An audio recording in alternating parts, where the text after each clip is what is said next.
স্বৈরাচার পালিয়ে যাওয়ার পরে স্বৈরাচারের অপকর্মের উত্তরাধিকার যারা বহন করবেন তারা জাতির বন্ধু হতে পারেন না। আমাদের যে 2000-এর মতো সন্তান সন্ততি জীবন দিয়েছে, অনুরূপ অপকর্ম কেউ করলে তারা সেই জীবনের সাথে রক্তের সাথে আমানতদারি রক্ষা করবেন না। আমাদের সন্তানেরা রাস্তায় নেমেছিল চাঁদাবাজি বন্ধ করতে, দখলদারি বন্ধ করতে, জুলুম বন্ধ করতে। চাঁদাবাজি, দখলদারি এবং জুলুম কি বন্ধ হয়েছে? বন্ধ করতে হবে, বন্ধ করতে হবে, থামতে হবে, সরে আসতে হবে। আমাদের সন্তানেরা এই জন্য রক্ত দেয় নাই, আমার ফ্লস জমিদারি তৈরি করার জন্য রক্ত দেয় নাই।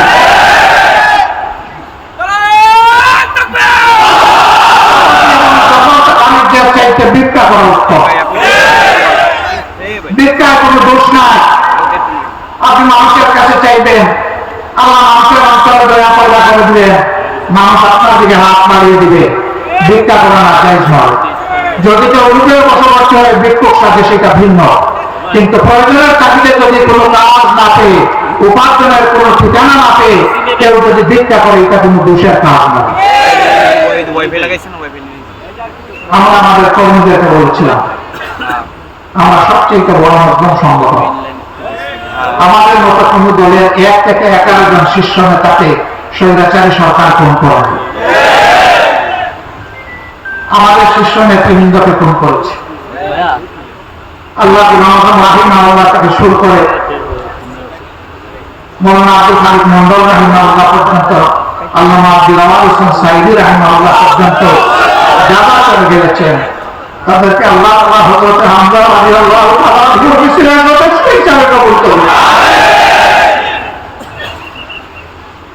আমাদের শত শত সহকর্মীকে খুন করা হয়েছে, খুন করা হয়েছে শিশুকে, খুন করা হয়েছে বৃদ্ধ বৃদ্ধাকে, খুন করা হয়েছে আমার ভাইকে, খুন করা হয়েছে আমার বোনকে।